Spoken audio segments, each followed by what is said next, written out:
Hey everybody, Derek here for the weekly news recap for the 19th to the 25th of September 2022.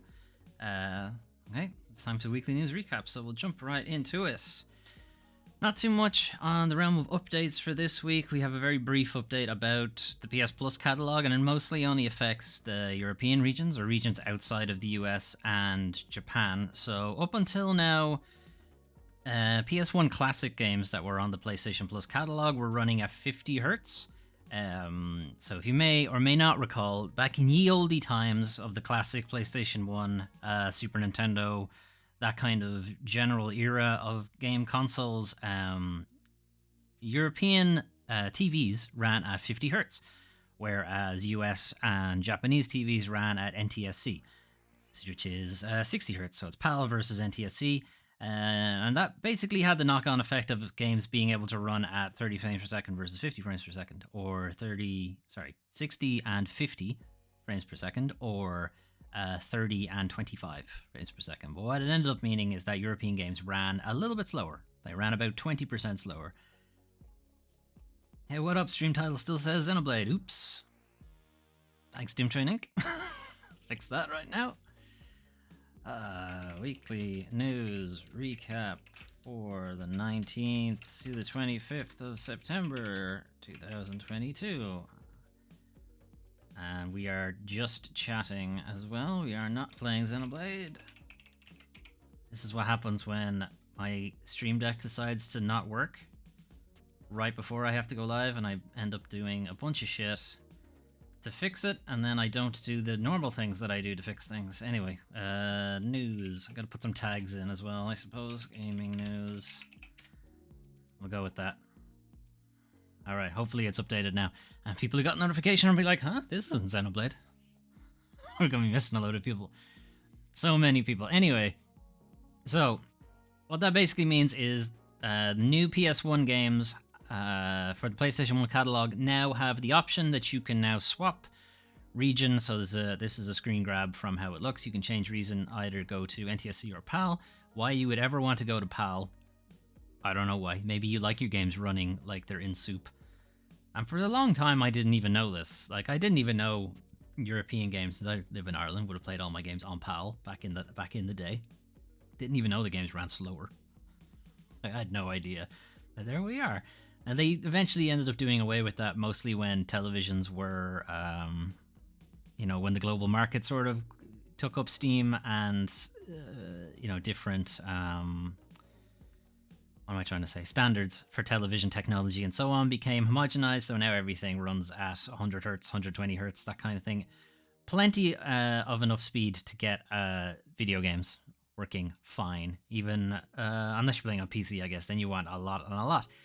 So they did try some software ways to do it in things like Ape Escape, Everybody's Golf, and so on. They had a software thing where they would try to scale up the frame rate and the refresh rate on those old games to 60 to go from 50 to 60. But what would happen is you would see ghosting on the movement. So that's not great. I would rather just make it move slow rather than make it move at the right speed. But now everything looks like it's Johnny Cage from Mortal Kombat. But no. So starting with Siphon Filter 2 is the first game that will have it. Came out last week, I think, or was added to the catalog last week. So going forward, hopefully they start, backporting this to the other PlayStation 1 games on the classic catalog. I guess we'll see. That was it for updates, but what about for games you can play right now? So this week, Return to Monkey Island. So these are new releases for this week. Return to Monkey Island launched on Monday on Switch and PC. I started a Foley Fable for it on Monday, on the day it came out. So we're about 2 parts into it now. VODs for that are up on the channel if you want to check it out. This has been 20 years at least, probably more, since Monkey Island 2 anyway. Since Tales of Monkey Island, probably not, but it's been a while. It's been a long time since there's been a Monkey Island game, and this one it's really good so far. I'm really enjoying it. Also, some of the games that we played on the channel recently are now actually released. So the Diofield Chronicle we played last week. It is a strategy RPG, similar to something like Fire Emblem, like Final Fantasy Tactics, that kind of thing. top down, or not top down, like isometric. Can we get the actual gameplay? All right, there's the actual gameplay. Your isometric viewpoint. Everything's done in real time, so it's not turn-based. Which took a little bit of getting used to, I guess, because I don't play too many real-time strategy games because they stress me out. But they're there anyway. You can check out the VOD that's on the channel somewhere else. But I had a lot of fun with it. Also, we played on Friday. We played Solstice, which is a big throwback to the old Ninja Gaiden, God of War original Devil May Cry games. So it's got a fixed camera angle. For the most part, when you're actually in combat, you do have free camera use, but when you're just kind of running around, platforming, and investigating in the area, it's all fixed camera angle. Combat is fun. It's fast. There are a lot of different weapons to try out. We didn't get to too many of them on our playthrough, but there's definitely space for more weapons. There's a little bit where you play at the beginning where you have access to all the weapons, which again was a trope kind of for these kind of games, in that the opening part of the game would be a flash forward where you were already super powered and had all of your abilities. And then the next level, you're back to like square one and you have no abilities and you got to work your way back up. That was kind of a thing that they did in Infamous Prototype, one of the Star Warses, Unleashed, and so on. Anyway, if you want to check that out, the VOD for Solstice is up on the channel as well. And then a game that's actually out there we haven't played on the channel, and I'm debating whether or not I will, mostly because I thought this was a different game when I saw the name of it, because there is another game that has something to do with you in a forest also being an alchemist making potions for the townsfolk, but it's not this one, but this one is very similar. So I think there is a bit of Stardew Valley, but there's also a bit of like dungeon combat kind of things, but you are playing an alchemist slash doctor in this quaint RPG town, and you have to make potions basically. To heal the townsfolk. And the way you make potions is a Tetris puzzle, which is an interesting way to look into it. But yeah, it's an interesting concept. I'm kind of keen to see how it works. I do like these kind of alchemy games. But it's not the game I thought it was, so I don't know. I don't know if we'll play it. But anyway, it's Potion Permit. That also was released this week. Okay. However, it has unfortunately become time to talk about the worst part of video games, the video games industry. So, this week, at the beginning of the week, Rockstar suffered a big leak, and around 90 minutes or so of video of GTA 6 currently in development and is years away from coming out. But lots of different videos were leaked out. Some of them showed the game with a bit more polish, some of them were grey boxes, some of them were clearly previs and stuff like that.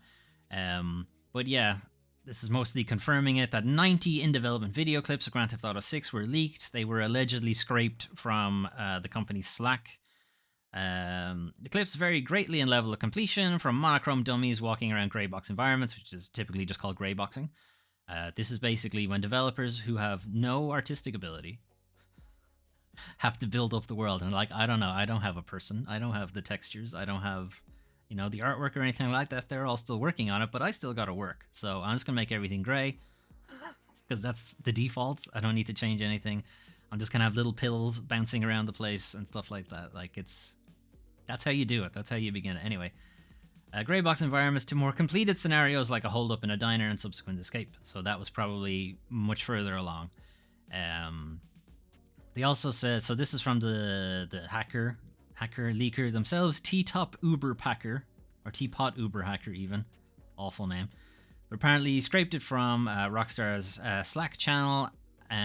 So in addition to the videos that were released, there is source code for GTA 5 and GTA 6 among the assets that have been scraped. They have not been leaked to the public, as far as I'm aware. It's possible they have, but I don't think they have. Rockstar did confirm that we recently suffered a network intrusion in which an unauthorized third party illegally accessed and downloaded confidential information from our systems, including early development footage for the next Grand Theft Auto.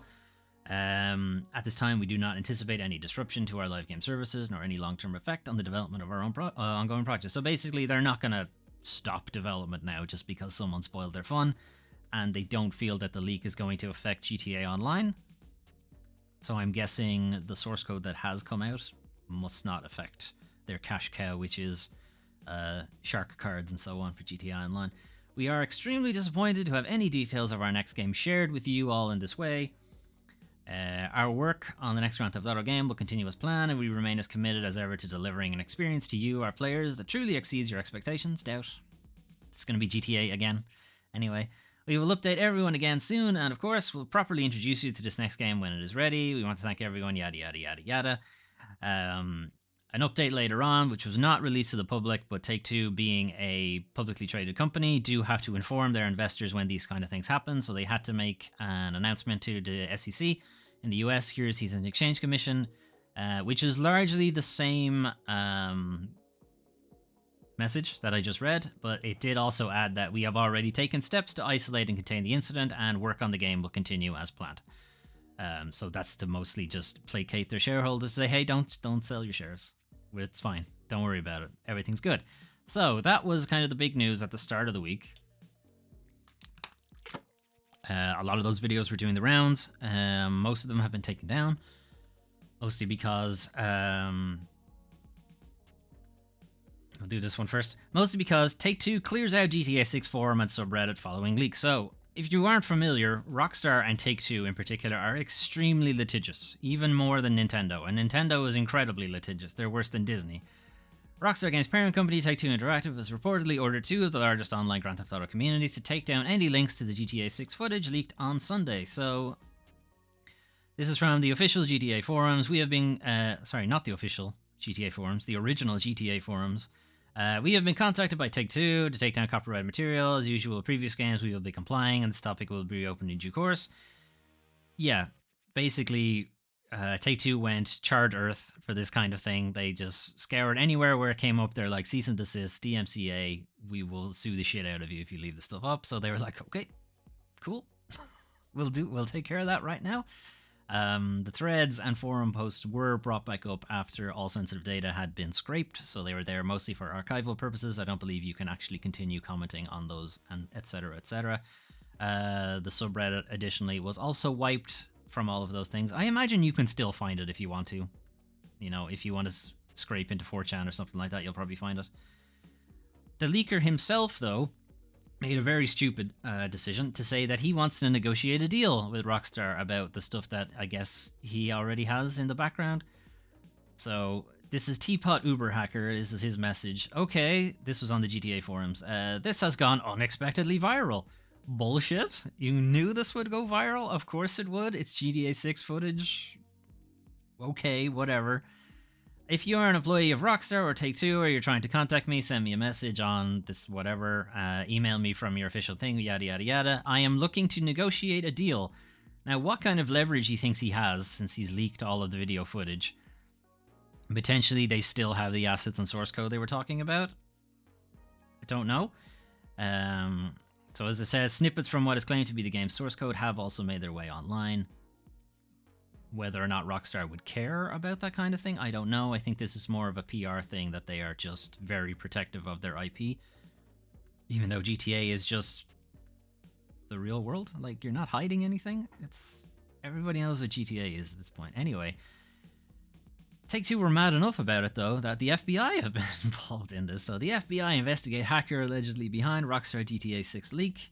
And there's an update there that we'll talk about in a second. But the hacker who claimed responsibility for this weekend's Grand Theft Auto 6 material leak is now being investigated by the FBI. They were behind last week's high-profile hack of ride app Uber as well. So these are a couple of different companies have been hit by this hacker collective group called Lapsus Dollar. Lapsus, the dollar symbol. So we are in close coordination with the FBI and US Department of Justice on this matter and will continue to support their efforts. This is from Uber. But they also referenced that Rockstar Games were hit by the same people. So Rockstar themselves didn't say this. This is Uber saying it. Uber says that the person responsible is believed to be affiliated with a hacking group called Lapsus Dollar, which has been increasingly active over the last year or so. They've hit other companies like Microsoft, Samsung, and Nvidia. Nvidia did suffer a hack a while ago that did expose like people's email addresses and stuff like that. And there is a pretty hilarious quote here from the hacker's dad. So apparently, I think this is from a different person. GTA main. In March this year, BBC News reported on a 16-year-old from Oxford, known online as White or Breachbase, who was accused of being one of Lapsus group's leaders. White's real identity was publicly identified by other hackers and was one of 7 arrested by yada yada yada. So he's only 16-year-old, so his actual name is obviously going to be kept under wraps because they're still a minor. But from his dad, which is kind of hilarious, he's like, he's never talked about any hacking, but he is very good on computers and spends a lot of time on the computer. I always thought he was playing video games. Well, good. Hey Melvin, how's it going? Good job being in your son's life there. Good job on that. Anyway, so from the update, 17-year-old arrested for alleged Rockstar hack. The City of London police have arrested a 17-year-old in Oxfordshire on suspicion of hacking. Is it the same guy? Maybe. Don't know. Reporter Matthew Keys tweeted to say the crime is related to the high-profile Rockstar hack. The police themselves have not said that. There was an update early this morning from the City of London police to say that they have indeed arrested somebody on suspicion of a unspecified corporate hack. Basically, they didn't say who. They didn't say if it was Uber. They didn't say if it was Rockstar or whatever. This reporter is alleging that it is in fact based on the GTA 6 one. Well, we don't know. So there was some other stuff about the GTA 6 leak. Mostly it was around people not understanding how video games get made and expecting this game to be like completely finished 2 years before it's actually released to the public. No, that's not how video games work. They let him go apparently after the hack of Uber. Did they? Okay, I didn't hear that part. Guess they didn't have enough on him. Like, I don't know how much of this actually belongs in criminal jurisdiction or civil jurisdiction. Like, if they made money off it or were extorting or whatever, that's criminal. But if all they did was leak video game footage, is that really a crime? Like, civil, whatever, because they would have affected the stock price or whatever of Rockstar, but I don't think an actual crime was committed. I don't know what way to look at it. Just a slap on the wrist, he is a minor, so yeah, okay, that's fair enough. Yeah, they weren't. He's 17. He's still technically a minor. If he had done it a year later, he would maximum security for pressing keys on a keyboard. Anyway, we are going to talk later. There's another thing in dumb stuff about how people don't understand how video games are made, and some other developers came out to go, hey, this is what video games actually look like, before they're actually finished. Anyway, we're going to move on from the GTA 6 leak. I think Rockstar are going to continue to be scorched earth about just trying to stamp out any footage or any mention of it and so on, because they're just like that. Rockstar are like that. Okay, so we're going to talk a little bit about Twitch. This is borderline video game industry. I mean, it does affect the video game industry, so I'm going to talk about it anyway. But they had a really shit week this week. But anyway, starting with Twitch prohibits unlicensed gambling streams as influential streamers threaten the strike. So this was news that a particular streamer who I don't really know many streamers, so that's probably not news. But anyway, Twitch have implemented a new policy that prohibits streaming of gambling sites that include slots, roulettes, or dice games, and they have to be licensed within the US or other jurisdictions that provide sufficient consumer protection. Now, that part is important, the license part. We'll get to that in a second. This follows strike threats from some of the biggest Twitch streamers after former Team Liquid member admitted to have scammed viewers and fellow streamers out of $200,000 to fund their gambling addiction. So, you know what? It's an addiction. They need help and so on. Not necessarily blaming them for that. Obviously, it's not great that you scam people and so on. They should do some work about that. But this mostly comes on the foot of other streamers, probably better known streamers, thinking that, you know what? You should just ban gambling in general. And if you don't, we're going to go on strike during the holiday season. So this is people like Pokimane, Mizkif, Destiny, and Devin Nash. I don't know who any of them are. Pokimane, I know the name, but that's about it. I don't really know who any of these are. No more gambling for me then. Sorry, Melvin, no more gambling. So while this is certainly a welcome move, it proves the power that these larger streamers have, power that hasn't been used on previous occasions. This is people, some kind of concerned trolling about this and like, hey, you got them to implement a gambling policy, which didn't do anything when hate raiding was happening, and you didn't do anything while people were ban evading and so on and so forth. And it's like, yeah, sure, they could have, but they didn't. Anyway, it's important, though, to point out that this is not an outright ban on gambling in general, but only on those that aren't licensed. So unlicensed gambling is already illegal. It's already an illegal practice, so obviously filming yourself doing unlicensed gambling is, a crime, but whatever. Gambling will still remain a possibility on the platform. It just has to be from a licensed provider. So when they were talking about Mizkif and Pokimane and so on, Mizkif himself was hit with resurgence of some recent sexual harassment allegations that have come to light since. There's some grooming allegations, and there is some protection of other Twitch streamers, and it's like, you can't talk about this kind of stuff, you're just as bad as everybody else. I can continue doing poker. You can continue doing poker, Melwin, as long as it's from a licensed gambling authority, basically. So, not to be outdone with the gambling part, a report from Bloomberg has detailed examples of child abuse and grooming on Twitch. So again, Twitch's week continues to get worse and worse.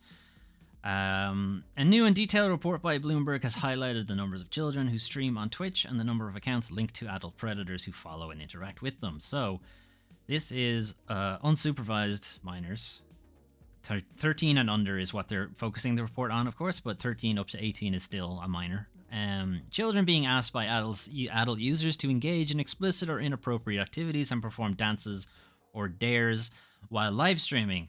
After said streams have ended, so the VODs are still available. The recordings are often viewed by hundreds of other accounts, far more than expected for a small channel of their size. So it's a disproportionate amount of people are watching child streamers who should have they're a small channel, they don't have many followers, etc.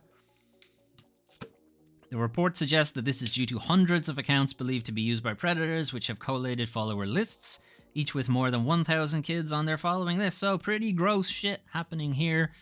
Twitch does not formally allow anyone under the age of 13 to use its services. Of course, that goes for a vast majority of social media. Twitter doesn't, Facebook doesn't, Instagram, Reddit, etc. You do have to be 13 years and older to actually use those accounts. Some of them it's even older than that.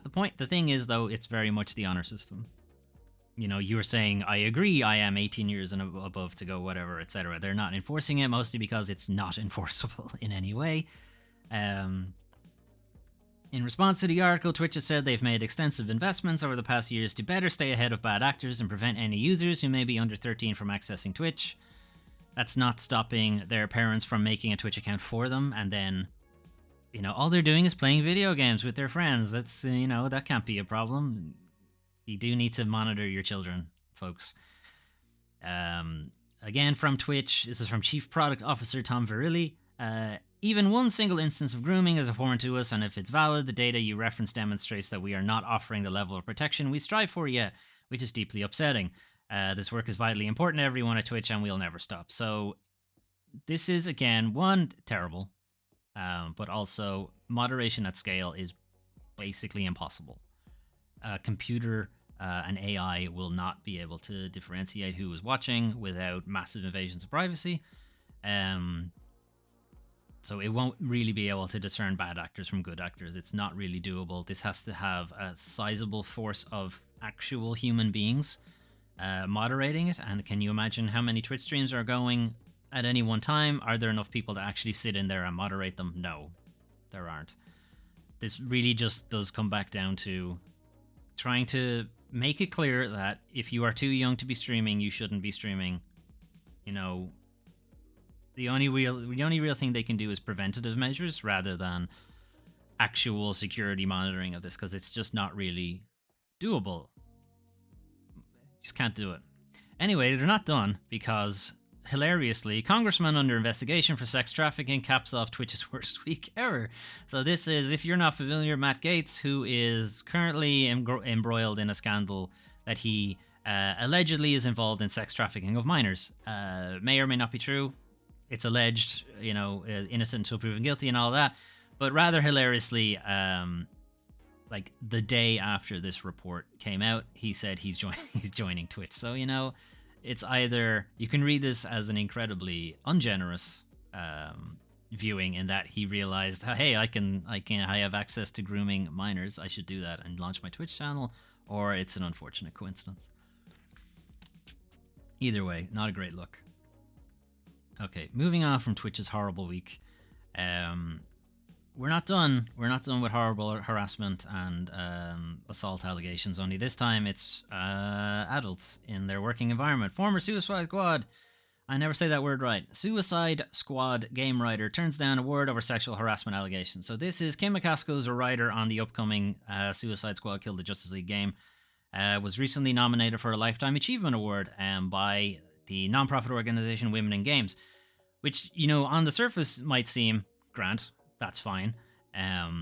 However, it is sponsored by Rocksteady Studios and Warner Brothers, and Warner Brothers Interactive are, of course, the parent company of Rocksteady Studios. And she said she cannot, in good conscience, accept the award as both Rocksteady and Warner Brothers are among the event's sponsors. Caskill has obviously history with Rocksteady because she was a writer on Suicide Squad. And she claims that neither Rocksteady or Warner Bros. Had not adequately addressed the rampant harassment and sexism that she and other female employees had allegedly experienced at the studio. She says, "Stop enabling bad behavior. You can throw your name on every diversity event going, but unless you take accountability, it means nothing, and I see you." So she is taking a stand on that she will not be, you know, given an award or paid off or silenced, etc. In August 2020, The Guardian... the UK, I presume it's the UK Guardian. Maybe it isn't. Anyway, published a report on accusations of sexual harassment and discrimination at Rocksteady Studios. The story revealed that in 2018, over half of Rocksteady's female staff signed a letter that attempted to bring matters to leadership's attention. They claimed that they had to endure colleagues' unwanted advances, leering at parts of a woman's body, and making inappropriate comments at the office. So this is the frat boy stuff that Activision and Ubisoft have also been, and Riot Games have also been in the news about, just to point out that even your favorite developers can also be shitty like this. In an August 2020 video, McCaskill claimed that both HR and upper management had discouraged her from sending the letter.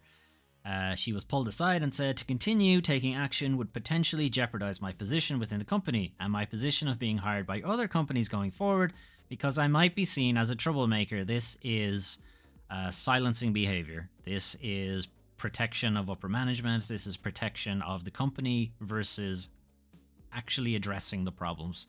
It says, I will blackball you if you make the company look bad. We're not going to do anything about the harassment or anything. We're just going to, you know, make it so you can't work in the industry anymore." It was like choosing between my dream job and my dignity, so not a good position to be in. Before the award was announced and before she was planning to accept it or not accept it, she did contact Warner Brothers and was talking about, "I can't accept the award if you're not going to apologize about these kind of things." She contacted Warner Brothers about declining the award, and she wanted to resolve the situation. The publisher told her that it was not open to discussion, so they're not interested. They're washing their hands of the whole thing. "All I want is an apology, and last week I even asked for it. I half begged. I just want this to be resolved, but not like that." The studio had offered her money in exchange for reinstatement of her writing credit on Suicide Squad, and that she would stop talking about this, basically. But not like that, not with money. How does anything change that way? Somehow in 2022, an apology is still too great a cost for Warner Brothers and Rocksteady to bear.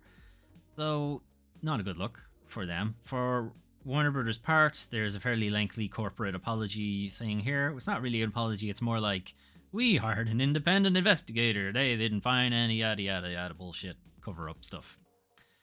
Anyway, still not a great look, and there's still, even 2 years now after Activision, well, Riot Games in particular, maybe it's 1 year since Ubisoft, a bit more than 1 year. Nothing's really changed. It's still not particularly welcoming to women. You can kind of tell from just reading the credits of some of the games at the time. You could see just play a little game with yourself. See how long it takes for you to see a woman's name in the credits. Anyway. Last news is very bad news for some reason. NVIDIA CEO makes it clear that high PC graphics card prices are here to stay. So this is kind of from news in that NVIDIA unveiled a bunch of their new graphics cards this week. They added a number on the end of the name. But from an interview with CEO Jensen Huang, it's sticking to those sky-high prices. So you may or may not be familiar if you've tried to buy a graphics card recently. Particularly during the crypto boom. Basically, crypto miners had been buying up these graphics cards because they were very good at doing crypto mining, basically. And what people wanted them for was for graphics. They're called graphics cards. They wanted them to, to have nice and pretty visuals when they're playing their video games. And typically that would keep the prices kind of low-ish because they were kind of a niche product, the higher end ones anyway. But when everybody in the Bitcoining and crypto world wanted graphics cards, the price ballooned massively. People just couldn't buy them anymore. They were way too expensive and also not actually available because they were all bought out. The CEO, however, is like, no, we want to keep these prices because, that's money, big number. I want to keep the big number, don't want the small number. The idea that the chip is going to go down in price is a story of the past. This is according to the CEO. He claims Moore's Law is dead. Moore's Law being that the number of transistors you can fit on a integrated circuit doubles every year, or every 2 years. They keep adjusting it. Then it was every 4 years, now it's and so on. They're claiming that it becomes a lot more expensive to create graphics cards these days. Not really. It hasn't really changed. The technology isn't really all that different. It hasn't exactly changed all that much. So Nvidia have pissed off their customers for their graphics cards. The cryptosphere has changed since the big merge, or whatever that is, in that basically they've changed from proof of work to proof of stake, which means having a super powerful, beefy graphics card is no longer important. It's not important anymore, which means the costs that Nvidia are claiming for their graphics cards no longer make sense. However, it is effectively a monopoly, or duopoly if you want. AMD don't really compete with Nvidia, but they are meant to be the other brand of graphics cards. They're not, they're certainly cheaper. All lies, indeed. Many lies. They just want big number. Big number, bigger than small number, so they want big number. Anyway, they've pissed off a lot of people. They've also pissed off some of their manufacturing partners. Their strategy has been offensive enough to scare off one of their biggest names in town, EVGA, who manufacture a lot of GPUs. And they have essentially sworn off doing it because Nvidia are shitheads. Nvidia is signaling its intent to keep the price squeeze on consumers as well. And with prices this high, why wouldn't they? They are effectively the only game in town. So not good news if you want to have a super powerful PC in the future. You're going to have to pay a lot of money for it. And mostly it's because of the graphics card. Anyway, we're going to finish with some dumb stuff. So, Star Citizen, a decade after being announced, still hasn't been made, and has made, has raised rather, $500 million US. So, Star Citizen, if you're not familiar, is this extremely ambitious idea of a space sim where you can actually fly around in a scalable or scaled 1-to-1 scale of space. You can take part in the kind of spreadsheet games of commerce and whatever you have in things like Elite Dangerous and stuff like that. You can have ship-to-ship combat. You can walk around on the planets, and the planets are all bespoke and designed and what have you. There's fully, incredibly high-definition graphics, etc., etc. Was incredibly ambitious in 2012 and remains incredibly ambitious in 2022 because they keep just adding more and more features and not actually ever finishing the game. But we're talking 10 years since the Kickstarter raised $2.1 million. The game is no closer to an actual release. On their official website, they do have a funds raised ticker, and at this point it has ticked over into $500 million US. And that's a US billion as well, not a proper actual billion. Elite Dangerous for life, Doomtrain Inc. He's in the spreadsheet gang. So it's ticked over into $500 million US, which apparently is $500 million, even though it isn't. It's 500 million. $500 million would be 12 zeros. 5 and 12 zeros. Anyway.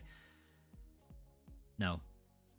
5 and 11 zeros. Anyway, $500 million for a game that doesn't actually exist. It's a bit ridiculous. This is a mention by Luke Plunkett where he says they could have concluded a whole trilogy of these games by now if there had been an ounce of proper management, someone on the team able to separate the game's unchecked ambition from what was technologically possible then or even now. It's just not. This game is never happening. If it ever does happen, it'll be scrapped massively, and they'll just restart it. Because tech in itself will have moved on. In 2012, we would have been talking Unreal Engine 3, something like that. And at this point, we're on 5 by the time the game comes out. Unreal Engine Infinity, or whatever they decide to call it. Just to point out, these are some of the other games that were announced in 2012. SimCity, the original XCOM, The Elder Scrolls Online, Zombie U, Dead Space 3, FIFA 13, Resident Evil 6, Pikmin 3, that has been so long that people are super hyped for Pikmin 4 at this point, and a bunch of others. It has been a very long time since this game was announced. It's never coming out. Stop giving it money, please. Anyway, so last thing for dumb stuff. So, as I was talking about the GTA 6 leak, there were a bunch of armchair video game developers who were saying, why does GTA 6 look so bad? That's because it's 2 years away from actually being finished, you fucking idiots. This is mostly being just dumped on by this particular tweet, but it was a familiar refrain. This is kind of just the stupidest one. If you knew how game development goes, you'd know that visuals are one of the first things done. They're like one of the last things done, but okay. This game is 4 years into planning and development. What you see is almost exactly what you will get. It absolutely is not. The next year is mission coding and debugging. That stuff is done like at the beginning. All back-end stuff, yep, that definitely has no bearing whatsoever on the UI. It does look ass. Lads, when you're building a house, do you fully complete and furnish every single square foot one at a time? You know, I'm going to do this square foot. I'm going to carpet it. I'm going to put down the foundations. I'm going to put in this one chair leg that would have actually put in this position and so on. Okay, it looks immaculate. I'm going to move on to the next square foot and do the exact same thing there, and so on. And then when I have all of the furniture in and all my carpeting done, everything's been painted, now I'm going to rip it all up and put all the wiring and the plumbing in. No, you don't do that. You do it the other way around, don't you? Fucking idiots. Anyway, a lot of developers like you fucking idiots. Anyway, so they have Control was showing off, hey, here's what Control looked like in early dev. And they're just showing, again, gray boxing, you know, very little texture work, very little ambient work or anything like that. This is not how the character was ending. You know, they would have changed any of this kind of stuff. You know, this is, again, gray boxing. This is what it's like. It's showing you how you pick stuff up and what have you. Control looks incredible in a finished game. And even that looks fine, to be honest. Cult of the Lamb, as you can see. On the left, here's what it looked like in development. On the right is what it looks like when it was finished. Even when it wasn't finished, actually. This is still somewhere in early development. Again, games don't look super duper finished before they're actually brought out. Like, Frozen Sign-Offs I'm not familiar with, so I'm not sure what the actual game looks like. Sea of Thieves, again, has the pills and stuff. Like, that's Sea of Thieves before it was developed, and so on. Okay, this one is probably just kind of stupid, but here's what Immortality looked like before it was finished. Immortality is, of course, a full video thing, so I think Sam Barlow is just having a laugh there with other people. Here's Uncharted. Why did this open in full screen? I didn't ask you to open it in full screen. Well, whatever, it's there now. Like, here's the downhill section of Uncharted 4. You know, this big, massive set piece where you're, you know, trundling down this city in Madagascar, I think. I'm not sure where it is. But that's what it looked like early in development. And even then, even more when they started adding in the skyboxes and texturing work. And, you know, here's how it looked when the game was finished. Like, this is not how games look, guys. The games don't look super polished and finished before they're actually finished. Power Wash Simulator has something similar and that kind of thing. So it's just to kind of point out that here's the Dunning-Kruger effect in, like, full swing. Here's, I know a very small amount about something, so I'm going to claim I'm an expert on it, where you are very much not an expert on those things. Anyway, I'll leave Monkey Island to loop. Anyway, that was the news for the 19th to the 25th of September 2022, so not a huge amount in updates. We did have that European PS1 catalog will have an option to swap to the NTSC version, so you won't have to deal with the super slow PAL version of the game, which is nice. Currently only one game offers that option, but hopefully they'll roll that out in the future. New releases, Return to Monkey Island. I've been playing a bit of it last week. DioField Chronicle we played a bit the week before. Solstice we played on Friday. And then Potion Permit, I don't know if I'll play it or not, but it looks interesting. I'm just not sure if I'll stream it, I guess is the question. The GTA 6 leaks, like, obviously it's not great for Rockstar, but it is... I guess it's good to have that kind of conversation in that people really do need to know, you know, how the sausage is made for video games, because it does have a lot of unrealistic expectations from the lay person. Like, they don't really understand how they're made. And that is not necessarily their fault. Like, a lot of it is because of how secretive game publishers are. Like, you can see Rockstar just went complete scorched earth with trying to hide anything and everything about GTA 6. They're so overly protective of how things are made that they just don't want to show anything. You know, they're super controlling about that kind of thing, more so than the film industry, than TV. I mean, the behind the scenes on writing a book would look obviously the same for everybody. It's just somebody hunched over a keyboard just typing away. And it has to do with a long time since 5. I guess so. Like, people are, I suppose, are champing at the bit for GTA 6 news. It's mostly because it would be a high, what do you call it? I don't know, a highly visible IP to do this with. Obviously, people want to know a lot about GTA 6, but I think it is an opportunity to educate the greater gaming populace on, you know, what is to be expected on a game that is years away from actually being finished. Twitch having not a great week, yeah. I mean, this is kind of a reckoning for Twitch, to be honest. They've been very lax in these kind of things, in gambling, roulettes, scams, people, you know, not disclosing that this is an ad, or not disclosing that I actually work for this company that I'm pretending to gamble with, and so on. The child grooming stuff isn't necessarily restricted to Twitch. It's obviously not great, but you'll see the exact same stuff on YouTube, the exact same stuff on Reddit, Twitter, so on.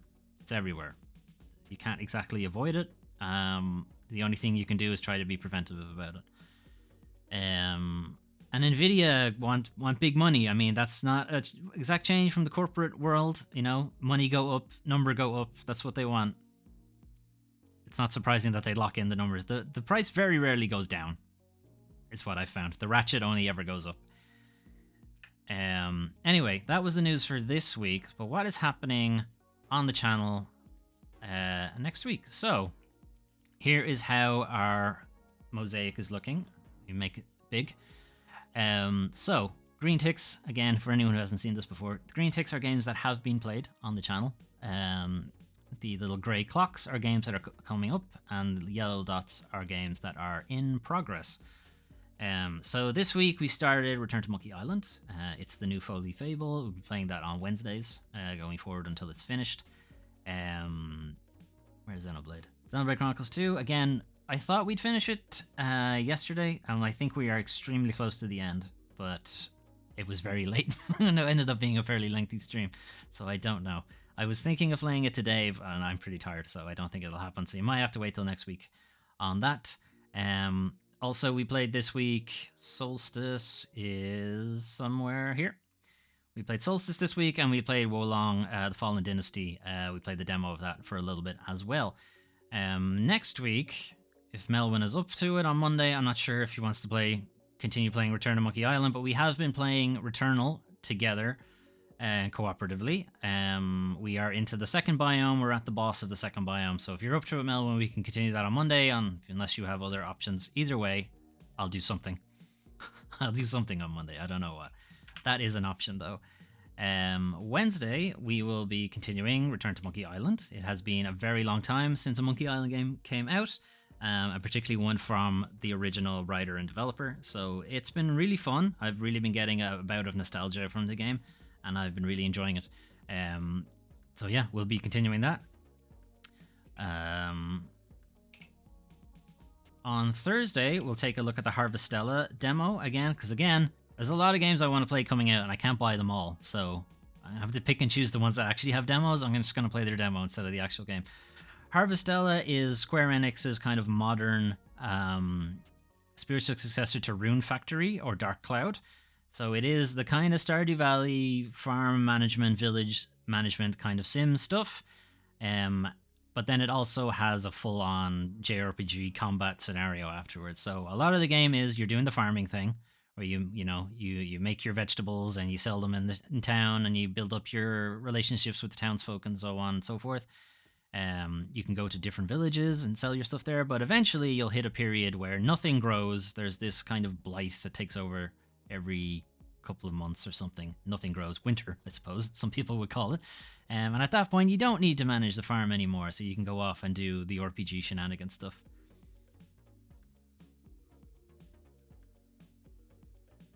I need to continue Return to Monkey Island. There's no time to stream it later in the week. Fair enough. I mean, I also really want to be streaming Return to Monkey Island, so that works for me. So quietus is what they're calling this period of time where nothing grows, and you need to sort of solve the situation, or just further along the story if you prefer. That's the kind of thing they're going with. Anyway, we'll have a look at that on Thursday. On Friday, if I don't have D&D, we'll take a look at Valkyrie Elysium, which again also has a demo, so I am being very choosy on which games I'm going to buy outright, on which games I'm just going to play the demo and see if I like it. Valkyrie Elysium is kind of a follow-up to Valkyrie Lenneth and Valkyrie Profile, which are kind of old JRPGs. This is more of an action-adventure RPG. So as you can see, it's a kind of hack-and-slash type RPG game. When I saw the original trailer for it, it did look a bit slow, it did look a bit not very impactful, but the later updates they've made it seem like it's a lot nicer and a lot more fluid. So we'll have a look at that on Friday if I don't have D&D, and we'll see how that turns out. And then on Saturday, as usual, as we have been doing for quite some time now, Xenoblade Chronicles 2. This game is going on forever. We're going to have like part 12 or something like that, and almost 4 hours for every part. It's taking a really long time, but I think we're at the end. We've had a huge amount of twists and turns, great big revelations of story stuff. Lots of things have been dropped into place. The other shoe has dropped in a lot of different plot threads. You run 5th at D&D? I do indeed, Doomtrain Inc. I haven't moved on to 1 D&D yet, not until they're finished with it. So yeah, we'll be continuing Xenoblade Chronicles 2. We will probably finish it on Saturday, and then I'll need to decide what takes its place. Or if I'll move on to the DLC. I think I will take a break until we hit the DLC, or before playing the DLC or what have you. So that is the schedule for next week. So probably not Returnal with Melwood on Monday, so I'll have to update that. Return to Monkey Island on Wednesday, Harvestella on Thursday, Valkyrie Elysium on Friday, Xenoblade Chronicles 2 on Saturday, and the weekly news recap. We'll be back around again on Sunday. Cool. So, that's the plan for next week, and that was our channel update for this week and next week. Anyway, that's the schedule. Hopefully I'll see some of you for that. Whatever I actually do decide to do tomorrow now instead. Maybe I'll just do Return to Monkey Island myself. I don't know. Anyway, I'm going to head off. Enjoy the rest of your weekend, or enjoy the rest of your day. Thanks for dropping in, Melwin and Doomtrain Inc. Appreciate it. It's always nice having somebody in the chat with me when I do these things. Hopefully I'll see Melwin later for Mafia, possibly, or Doomtrain Inc. if you're streaming. Might see. Anyway, I'm going to head off. Hopefully see some of you guys over on the YouTube channel for the VODs, or on the Twitch channel for live stuff, or on Twitter for bullshit, mostly. Anyway, right. See you later. Bye-bye.